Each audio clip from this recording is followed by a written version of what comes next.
Assalamualaikum warahmatullahi wabarakatuh. Alhamdulillahi rabbil alamin wal aqibatu lil muttaqin wala udwana illa 'alal zalimin.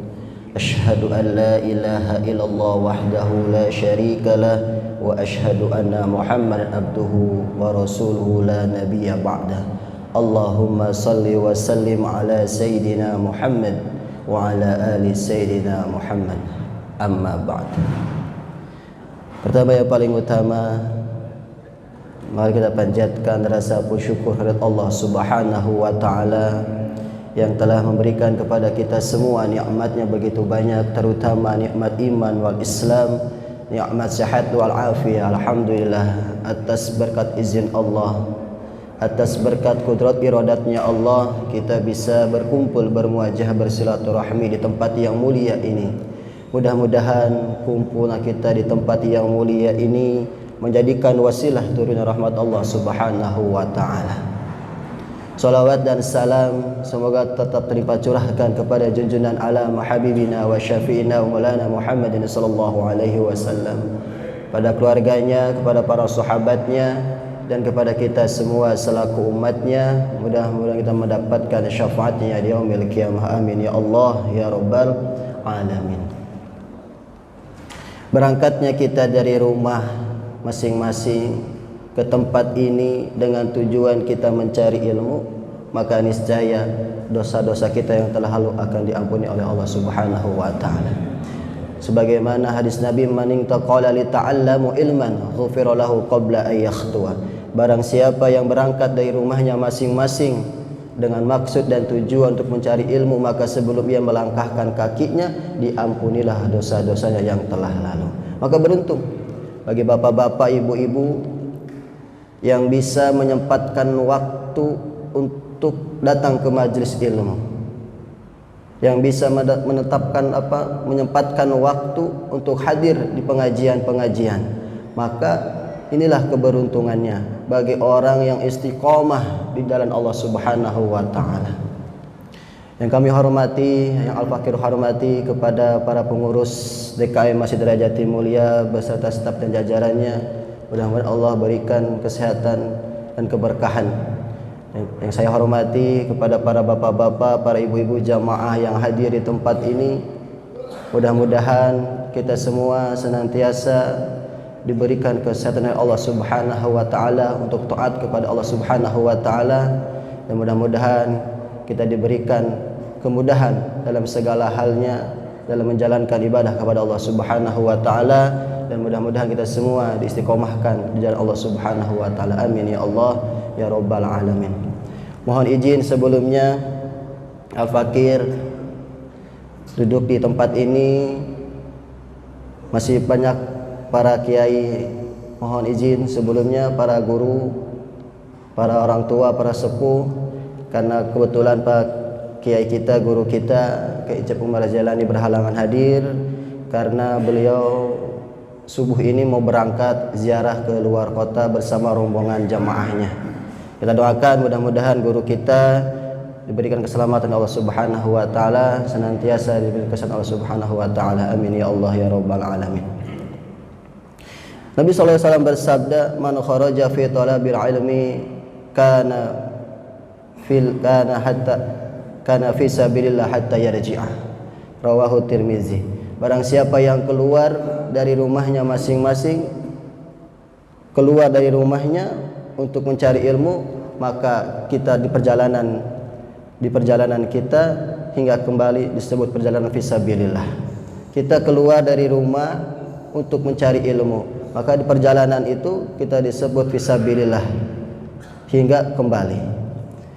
Qala Nabi sallallahu alaihi wasallam, man salaka tariqan yaltamisu fihi ilman sahalallahu lahu tariqan ilal jannah. Rahul Muslim. Barang siapa menempuh suatu jalan dalam rangka mencari ilmu, niscaya Allah memudahkan baginya jalan menuju ke surga. Inilah penyemangat kita untuk terus menuntut ilmu di tempat ini, dimanapun kita sempatkan waktu, datangi pengajian-pengajian, datangi majelis-majelis ilmu, sempatkan seminggu sekali, sebulan sekali.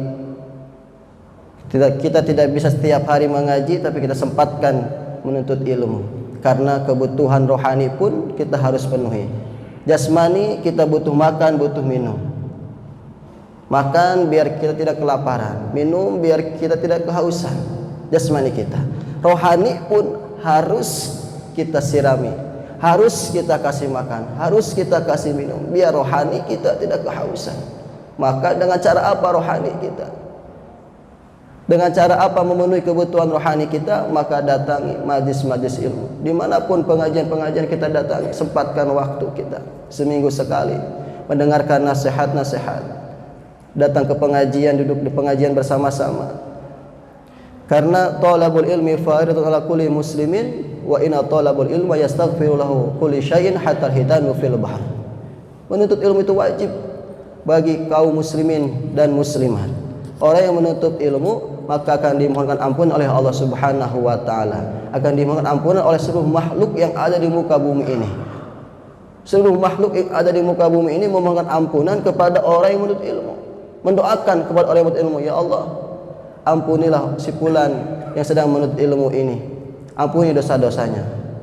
Hatta lahitanu fil bahr, sehingga ikan-ikan yang ada di lautan pun memohonkan ampunan kepada kita semua yang sedang menuntut ilmu. Maka luar biasa Pak Bu, luar biasa orang yang menuntut ilmu. Tapi tidak semudah itu, karena perjalanan menuju ke surga itu berat. Tidak semudah perjalanan menuju ke neraka. Bismillahirrahmanirrahim. Al-Fakir akan membacakan kitab Sahihul Ibad karya Imam Nawawi Al-Bantani Al-Jawi, bagian bab yang ke-14. Bismillahirrahmanirrahim. An Hatim al-Asam rahimahullahu alaihi annahu qala man ad'a arba'atun bila arba'atin fad'ahu kadhibatun. Dari Hatim al-Asam rahimahullahu taala annahu qala man ad'a arba'atun, ada 4 pengakuan. Siapa orang yang mengaku 4 pengakuan, bila arba'atin, tanpa mengamalkan 4 pengakuan tersebut, fada'auhu kadhibatun, maka pengakuannya tersebut dianggap pengakuan yang bohong. Kita mengaku 4 perkara, 4 pengakuan, tapi pengakuan 4 perkara ini tidak sesuai dengan apa yang kita amalkan, maka pengakuannya ini disebut pengakuan yang bohong. Mana pengakuan 4 perkara yang bohong? Yang 4 perkara tersebut ialah man ad'a hubbullah wa lam yantahu anil maharimallah ta'ala fada'ahu kadhiban. Utawi sapa wong iku ningaku demen ning Allah, barang siapa yang mengaku dirinya cinta kepada Allah, mengaku bahwasanya kita mahabbah kepada Allah, walam yanta anil maharam Allah, tapi kita tidak menjauhi, tidak mencegah hal-hal yang dilarang oleh Allah, tidak menjauhi hal-hal yang diharamkan oleh Allah, bahkan kita malah menerobos hal-hal yang diharamkan oleh Allah, maka pengakuannya ini pengakuan bohong. Cinta kepada Allah, mahabbah kepada Allah, tapi hal-hal yang dilarang oleh Allah diterobos, hal-hal yang diperintahkan oleh Allah tidak dilakukan, maka pengakuannya ini disebut pengakuan bohong. Kalau misalkan kita mengaku cinta kepada Allah, maka otomatis diri kita akan menjauhi hal-hal yang diharamkan oleh Allah. Kenapa? Karena kita tidak mau Allah murka kepada kita. Contoh kecilnya, di kehidupan kita sehari-hari, kita mengaku cinta kepada istri kita, kita cinta kepada istri kita.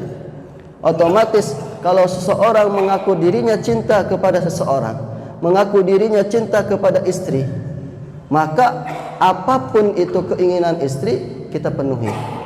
Karena untuk apa? Kalau cinta itu dasarnya mahabbah. Mahabbah itu ialah untuk menyenangkan seseorang. menyenangkan seseorang yang kita cintai, gitu. Kalau misalkan satu hal istri melarang kita, tapi kita melanggarnya hal tersebut, maka istri benci, gitu, ngambek. Betul nggak Pak, Bu? Halnya seperti contohnya. Jadi misalkan di dalam rumah tangga kita memiliki istri kita melarang suatu hal, tapi kita langgar hal tersebut, maka istri kita benci itu, marah tuh. Misalkan gini, udah jangan ngerokok lagi misalkan, untuk jaga untuk kesehatan gitu kan. Napasnya juga udah nggak kuat si bapak, misalkan ngerokok terus, tapi tetap dilanggar terus. Pas sakit tuh baru tahu rasa kan. Istri bilang apa? Jangan ngerokok lagi, tapi terus ngerokok terus. Pas sakit baru tahu rasa tuh, kata istri gituin kan. Maka jangan, kalau misalkan kita mengaku cinta tapi tidak sesuai dengan pengakuannya. Jadi cinta itu dari hati, Pak. Ini tentang mahabbah. Cinta itu dari hati, bukan hanya sekadar ucapan. Gitu. Kalau kata anak muda, cinta itu butuh pembuktian, gitu. Mana yang kita buktikan? Mengaku cinta kepada Allah, maka kita buktikan. Tinggalkan hal-hal yang diharamkan oleh Allah. Kita takut kalau Allah murka kepada kita, Allah tidak lagi memandang kita, Allah tidak lagi ingat kepada kita, misalkan karena kita menjauhi mendekati, melanggar hal-hal yang diharamkan oleh Allah. Nah itu. Maka pengakuan-pengakuan tersebut tidak sesuai dengan apa yang dia katakan, tidak sesuai dengan apa yang kita amalkan, maka pengakuan-pengakuannya disebut pengakuan yang bohong. Gitu. Iyyaka na'budu wa iyyaka nasta'in. Kepadanya kami menyembah dan kepadanya kami memohon pertolongan. Jadi pengakuan kita cinta kepada Allah harus sesuai dengan apa yang kita akui tersebut. Salah satunya, kalau kita cinta kepada Allah, maka kita laksanakan perintah-perintah Allah dan menjauhi segala larangan-larangan Allah. Itu baru disebut namanya cinta kepada Allah. Yang kedua, wa man ad'ahu bin nabi alaihi salam. Siapa orang yang mengaku cinta kepada Nabi alaihi salam, wa karihul fuqara'i wal masakin fad'ahu kadzibun. Mengaku dirinya cinta kepada Nabi, tapi dia menjauhi, benci kepada orang-orang fakir dan orang-orang miskin. Fada'ahu kadzibun, maka pengakuannya disebut pengakuan bohong. Cinta Nabi, karena suka bilang bapak ibu cinta kepada Nabi, cinta. Mana pembuktian cinta kita kepada Nabi? Cinta kepada Nabi tapi harus sesuai dan harus ada pembuktiannya. Mana pembuktian kita cinta kepada Nabi? Bapak ibu pengen mendapatkan syafaat? Pengen misalkan. Apakah kita sering mengingat Nabi? Seberapa banyak kita bersolawat kepada baginda Nabi? Bapak ibu pengen diaku umatnya Nabi? Pengen gak bu? Pak? Pengen diaku umatnya Nabi. Tapi nanti Nabi bakal mengaku gak kepada kita? Sedangkan kita tidak pernah ingat kepada baginda Nabi. Gitu. Contoh kecilnya misalkan seorang santri boleh mengaku bahwa saya pernah guru saya ini, guru saya anu, guru saya itu, saya pernah pesantren di sini di situ, tapi guru kita mengaku enggak kita muridnya. Sedangkan kita aja tidak pernah bersilaturahmi kepada guru kita. Sedangkan kita aja tidak pernah takdim kepada guru kita. Sedangkan kita aja disuruh oleh guru kita, disuruh anu selalu menghindar. Bahkan ke keluarga tidak takdim. Apakah itu disebut pengakuan? Kita cinta kepada Nabi, pengen diakui umatnya Nabi. Seberapa banyak pengorbanan kita untuk Nabi? Seberapa banyak kita bersalawat kepada baginda Nabi? Di sini disebutkan kita mengaku cinta kepada Nabi, tapi kita benci kepada orang fakir miskin. Tidak pernah membantu kepada orang yang kesusahan, tidak pernah membantu kepada orang yang kelaparan, orang fakir dan orang miskin tidak pernah membantu, tidak sama sekali pengen membantu orang fakir dan miskin, tapi malah membencinya, membenci orang fakir miskin. Maka pengakuannya disebut pengakuan bohong. Tidak cukup di lisan, hati, perkataan harus sesuai dengan perbuatan kita. Maka pengakuan-pengakuan ini harus ditimbulkan, harus kita buktikan dengan pembuktian kita, dengan perilaku kita. Harus ada actionnya, tidak cukup dengan pengakuan-pengakuan. Kenapa? Karena para aulia Allah, para kekasih Allah diangkat derajatnya oleh Allah Subhanahu wa taala. Usul ilallah, dekat dengan Allah, karena kuncinya satu: banyak bersolawat kepada baginda Nabi. Bahkan ribuan, 4.444 kali dalam sehari bersolawat kepada baginda Nabi. Sebanyak-banyaknya, semampu kita. Terus kalau kita cinta kepada Nabi, terus mengingat-ingat Nabi, terus bersolawat kepada baginda Nabi. Maka banyak yang usul ilallah, dekat dengan Allah, dengan salah satu jalan tersebut, dengan jalan selalu memperbanyak sholawat kepada baginda Nabi.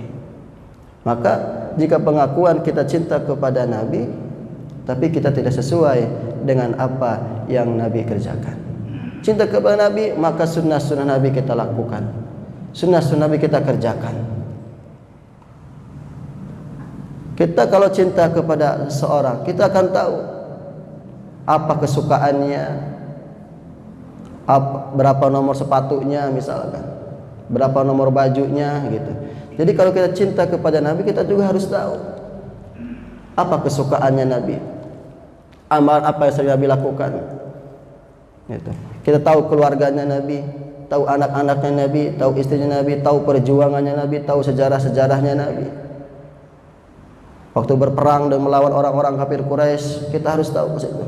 Karena ketika kita mengucapkan sholawat, kita akan selalu ingat ke situ, ke perjuangan-perjuangan baginda Nabi menyebarkan agama Islam ini. Dengan sendirinya nanti kita akan merasakan keindahannya, bahwasannya cinta kepada Nabi SAW itu sangat indah. Siapa yang cinta kepada nabinya pasti bahagia dalam hidupnya. Itu sebuah lagu tuh, sholawat yang mengatakan siapa yang cinta kepada nabinya pasti akan bahagia dalam hidupnya. Betul. Orang yang cinta kepada Nabi terus ada pembuktiannya dalam diri kita, baik berupa apa yang diamalkan oleh Nabi dan yang lainnya, maka kita akan merasakan keindahan makom mahabbahnya, akan merasakan keindahan mahabbahnya, cinta kepada Nabi. Nabi SAW itu, baginda Nabi adalah orang yang sangat mulia. Seperti misalkan air yang udah penuh airnya di dalam gelas ini, terus kita bersolawat kepada baginda Nabi terus, dengan harapan nanti air ini saking penuhnya akan jatuh, airnya akan luber gitu, akan penuh, maka kita akan mengharapkan kecipratannya itu. Jadi kalau misalkan kita ingin mendapatkan syafaatnya Nabi, mengaku cinta kepada Nabi, kerjakan apa yang Nabi kerjakan. Nabi dengan orang fakir miskin, Pak Bu, dekat dengan orang fakir miskin. Sedangkan kita bahkan ada yang membenci kepada orang fakir miskin. Maka pengakuan cinta kepada Nabi, jika kita membenci ke orang-orang fakir miskin, maka pengakuannya tersebut disebut pengakuan yang bohong, tidak sesuai dengan kenyataannya. Yang ketiga, wa man ad'a hubbul jannah wa lam yatasaddaq fad'uhu kadzibun. Dan barang siapa yang mengaku dirinya cinta terhadap surga, ingin masuk surga, cinta terhadap surga, walam yatasaddaq, tapi dia tidak pernah bersedekah, sedikit pun dia tidak pernah bersedekah, fad'uhu kadzibun, maka pengakuannya disebut pengakuan yang bohong. Kita ingin masuk surga. Orang sehat semuanya pasti ingin masuk surga. Orang berakal pasti semuanya ingin masuk surga. Semuanya pasti ingin masuk surga. Saya jamin di sini tidak ada yang mau masuk neraka. Betul nggak, Pak? Ada di sini yang pengen masuk neraka, ada. Ditawarin juga kalau kita nggak mau masuk neraka. Gitu. Pasti semuanya pengen masuk surga. Gitu. Orang berakal pasti semuanya pengen masuk surga. Tapi apa yang kita kerjakan? Apakah hal-hal selama ini di dunia ini yang kita kerjakan hal-hal yang berbau surga atau hal-hal yang berbau neraka? Semua ini kita pilihan. Hidup ini pilihan, tergantung kita, terserah kita mau berbuat apa, terserah. Karena pilihan kita. Mau berbuat maksiat silahkan, terserah. Mau berbuat baik silahkan, terserah. Tidak ada paksaan, tapi nanti ada konsekuensinya dari apa yang kita kerjakan tersebut. Maka jika orang mengaku pengen masuk surga, cinta terhadap surga, walam yatasaddaq, tapi dia tidak pernah bersedekah. Tidak pernah bersedekah. Kita memiliki harta yang banyak, harta yang berlimpah, kita tasarrufkan di jalan Allah Subhanahu wa taala. Kita sedekahkan harta kita, kita infakkan harta kita. Karena itulah hal-hal yang berbau surga itu. Bersedekah. Ada pembangunan masjid, kita sumbangkan. Ada pembangunan majlis taklim, pembangunan madrasah, kita infakkan harta kita. Kita sedekahkan harta kita. Karena harta yang kita sedekahkan, harta yang kita infakkan itu akan menjadi penolong kita. Harta yang kita simpan itu akan menjadi rebutan para ahli warisnya. Harta yang kita makan itu akan menjadi kotoran. Itu akan, kalau yang kita makan pasti menjadi kotoran. Maka di sini yang ingin masuk surga tapi tidak pernah bersedekah. Padahal harta banyak, harta berlimpah. Tapi ingat, bersedekah tidak harus nunggu kaya, Pak, Bu. Ada untuk bersedekah, kita sedekahkan. Kepada siapa? Kepada siapapun. Kalau kita misalkan pengen membantu orang, menolong orang yang sedang kehausan, minta-minta, Pak, Bu, tolongin saya belum makan 3 hari, saya sudah kelaparan. Gitu. Maupun dia benar maupun dia bohong, kasih, sedekahkan. Gitu. 1.000-2.000 orang yang minta-minta, kasih. Gitu. Mau benar atau bohong terserah. Nanti itu urusannya dia dengan Allah. Pak, tolongin, Pak, saya mau pulang kampung gak punya ongkos. Saya kecopetan, Pak, di bis. Saya pengen pergi ke sono, ke Jogja misalkan, gak ada buat ongkos. Kasih kalau kita punya, semampu kita. Gitu. Mau dia benar atau bohong terserah. Gitu. Jadi kalau misalkan kita sudah mencapai keikhlasannya di dalam bersedekah, kita tidak akan pandang bulu. Mau dia siapa, kita akan bersedekah. Gitu. Baik berupa harta, makanan atau lain-lain sebagainya, atau mewakafkan tanahnya untuk dibangunkan madrasah dan yang lain sebagainya. Gitu. Jadi hal-hal yang berbau surga kita kerjakan jika kita ingin masuk surga. Di antaranya sedekah. Gitu. Jika kita tidak pernah bersedekah, maka pengakuan yang ingin masuk surga itu disebut bohong. Kenapa demikian? Di sini ditulis hanya sedekah. Kenapa di sini ditulis di kitab ini hanya bersedekah? Karena orang yang bersedekah, orang yang menginfakkan hartanya, orang yang dermawan, dia akan masuk surga paling utama setelah baginda Nabi. Kenapa demikian? Karena banyak waktu zaman itu diceritakan dalam kisah kitab Duratun Nasihin, banyak golongan-golongan berkumpul. Golongan yang ahli puasa, golongan yang ahli ibadah, golongan ini yang ahli sedekah, terus para ulama, golongan aulia-aulia Allah, golongan para asatid, para ulama misalkan waktu itu. dipersilahkan suruh masuk ke surga. Gitu. Tapi pada mundur, ini mundur, ini mundur, ini mundur, nggak mau yang pertama. Terus ada lagi golongan itu silakan para ulama duluan. Para ulama juga nggak mau mundur. Kata para ulama, saya nggak bakal bisa mensyiarkan agama Allah jika tidak ada orang yang dermawan. Kenapa? Karena orang dermawan lah yang memfasilitasi saya untuk bisa bersyiar di agama Allah Subhanahu wa taala.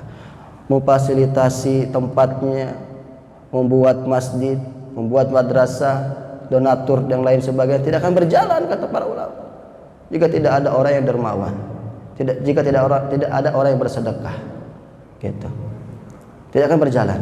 Maka silahkan, kata para ulama, silahkan orang yang dermawan masuk lebih dulu. Alhasil akhirnya orang dermawan masuk lebih dulu. Itulah. Jadi orang yang bersedekah itu masuk paling utama, paling pertama setelah baginda Nabi sallallahu alaihi wasallam.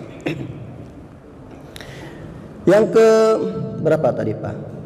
4. Wa man ada'a khaufin nar wa lam yantahi 'anil dzunub fada'uhu kadzabun. Barang siapa seseorang mengaku dirinya takut api neraka, takut masuk neraka, walam yanta anil dzunub, tapi tidak mencegah dosa-dosa, maka pengakuannya bohong. Takut saya masuk neraka, tapi pekerjaan yang dia kerjakan hal-hal yang berbau neraka. Tidak mencegah dosa-dosa, diterabas terus yang haramnya, diterabas dosa-dosanya terus, tidak pernah berhenti, tidak pernah tobat. Pengakuan-pengakuan tersebut takut ke neraka berarti bohong. Kalau misalnya kita ngaku takut kepada api neraka, kita tidak mau masuk neraka, maka hindari, jauhi hal-hal yang berbau neraka. Maksiat, dosa-dosa udah kita tobat, berhenti. Kalau misalnya kita takut masuk neraka, tapi ini takut masuk api neraka, takut masuk ke neraka, tapi pekerjaan-pekerjaannya yang berbau neraka, dosa-dosanya terus dikerjakan. Nggak apa-apa dosa kecil ini, jangan menyepelekan dosa yang kecil, karena lama-lama akan menjadi besar. Gitu. Dikumpul-kumpulin lama-lama jadi besar itu dosa. Gitu. Tobat, kita tobatin. Pasti semua orang memiliki kesalahan, memiliki dosa. Setiap manusia ada khata wa nisyan, ada salahnya, ada lupanya. Tapi Allah Maha penerima tobat, Allah Maha pengampun. Seberapa banyak dosa kita, seperti pasir di lautan, seperti buih-buih di lautan, maka insya Allah Allah akan mengampuni dosa-dosa hambanya jika hambanya mau bertobat. Tidak mungkin bagi Allah. Allah akan mengampuni, akan membersihkan dosa-dosa hambanya jika dia benar-benar mau bertobat kepada Allah. Gitu.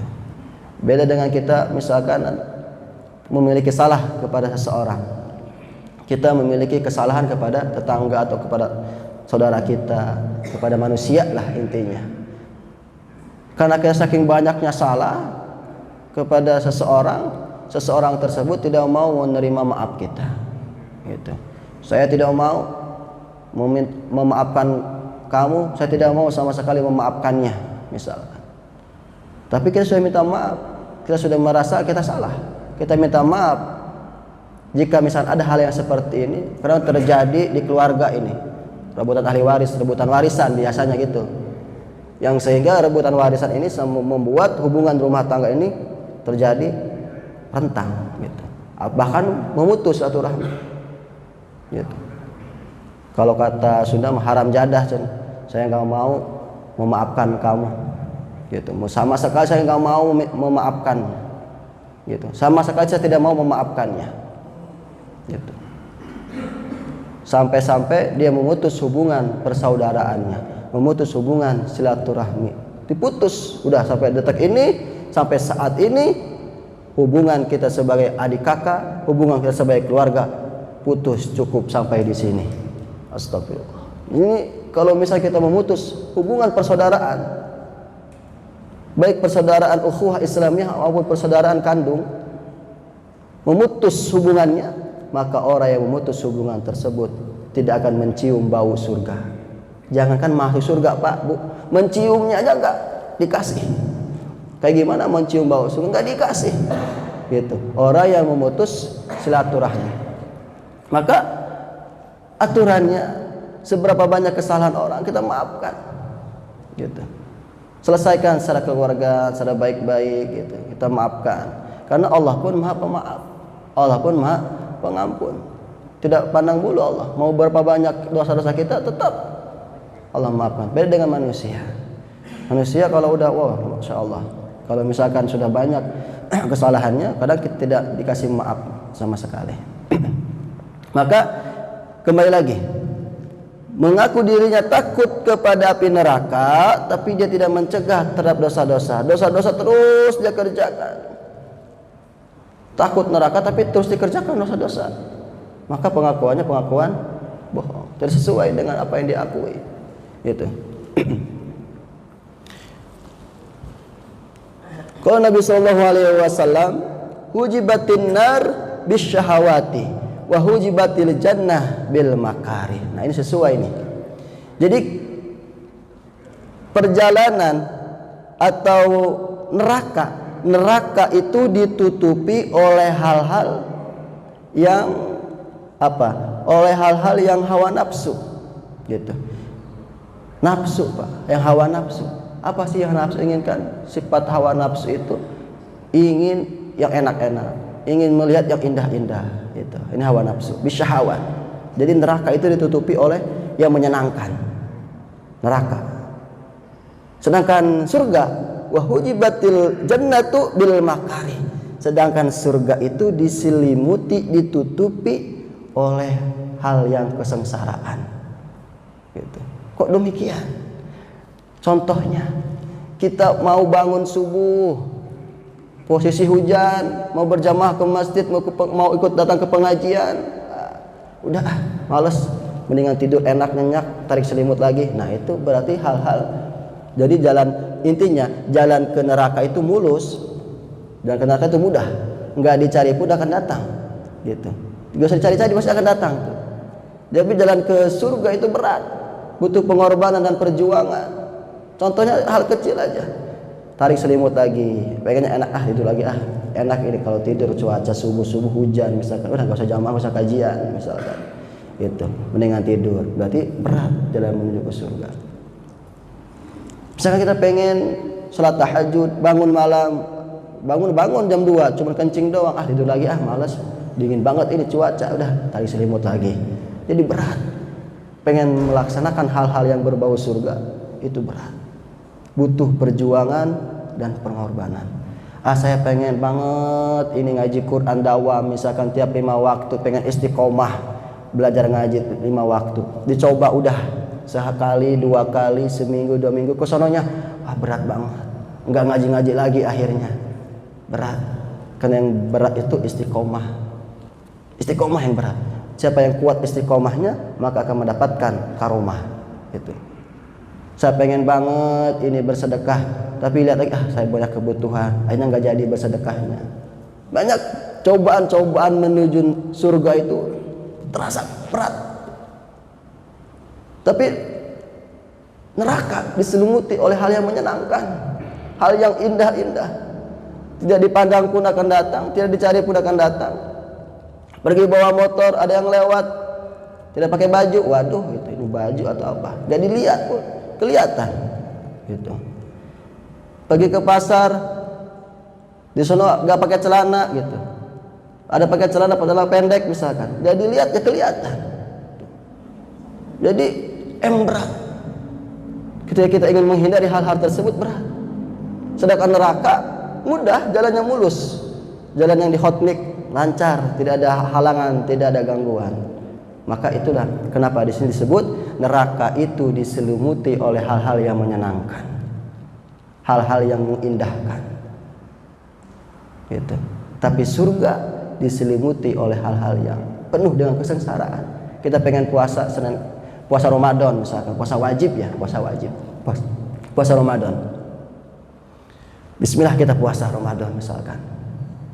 Lihat teman kita pada ke warteg, pada makan, pada ngebatalin puasanya karena kelaparan atau karena apalah gitu, karena gak kuat dan mungkin dan lain sebagainya.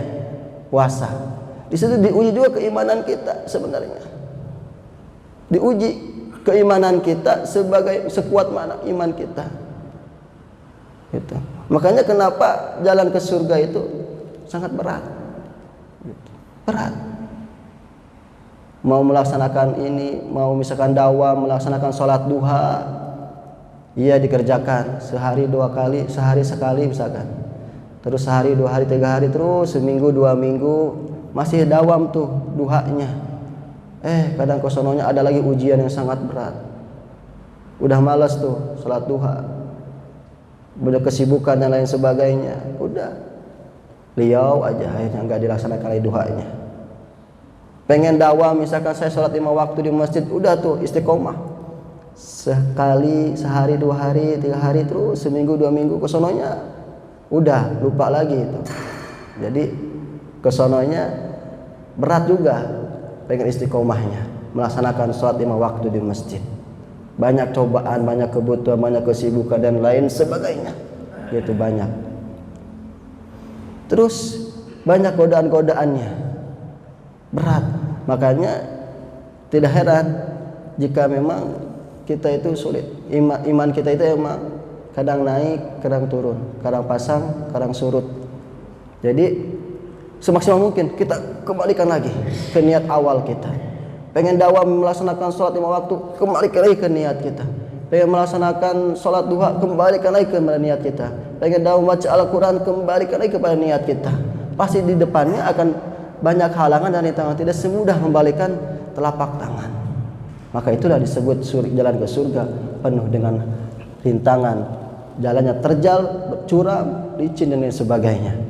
Nah, itu hadis Nabi SAW diriwayatkan oleh Imam Rawahul Bukhari dan Muslim dari Abi Hurairah. Nabi SAW bersabda, la yusalla ila al-jannah illa baritakab al-masyaqat wala ila an-nar illa biti'ati asy-syahawat faman kharaqal hijab dakhala. Nabi SAW bersabda, seseorang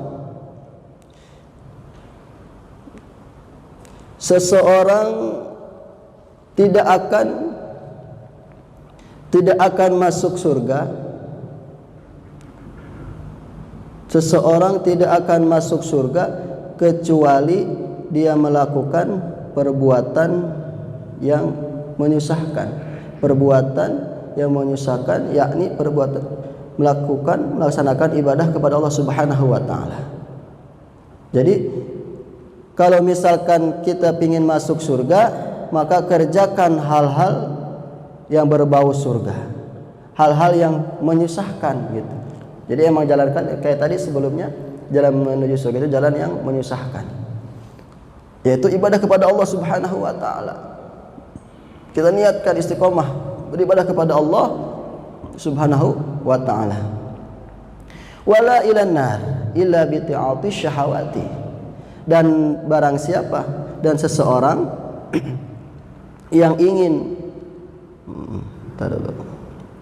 dan seseorang tidak akan masuk neraka kecuali seseorang tersebut menuruti syahwat, menuruti hawa nafsunya. Jadi kita tidak akan masuk surga kalau kita tidak mengerjakan hal-hal yang berbau surga, tidak mengerjakan ibadah kepada Allah, tidak berbuat baik kepada sesama, tidak bersedekah, tidak mengerjakan sunnah-sunnah Nabi, tidak mungkin kita akan masuk surga. Mau lewat mana kita masuk surga, mau jalur mana kita masuk surga. Sedangkan hal yang berbau surga tidak pernah kita kerjakan, gitu. Terus kita tidak akan masuk neraka. Kita tidak akan masuk neraka jika kita tidak mengerjakan hal-hal yang berbau neraka, tidak mengerjakan hal-hal keinginan syahwat. Kayak tadi, kayak awal-awal, keinginan syahwat ya hal-hal yang menyenangkan, yang indah-indah gitu, hawa nafsu. Faman kharaqal hijab dakhala, maka barang siapa yang menerobos hijab tersebut maka dia akan masuk gitu. Jadi kalau misalkan kita menerobos hal-hal yang berbau neraka, maka kita akan masuk ke neraka gitu. Diterabas gitu kan, dilanggar aturannya. Kalau misalkan kita tidak mau masuk neraka, maka jangan dikerjakan hal yang berbau neraka. Tapi kita malah terobos, kita kerjakan hal yang berbau neraka, maka kita akan masuk neraka. Pilihan Pak Bu, pilihan kita tergantung diri kita. Mau kemana kita, tujuan hidup kita mau kemana gitu. Sedangkan kita di dunia ini tidak akan hidup selamanya. Di dunia ini tempat kita bekal untuk beribadah kepada Allah, untuk nanti kehidupan yang nyata.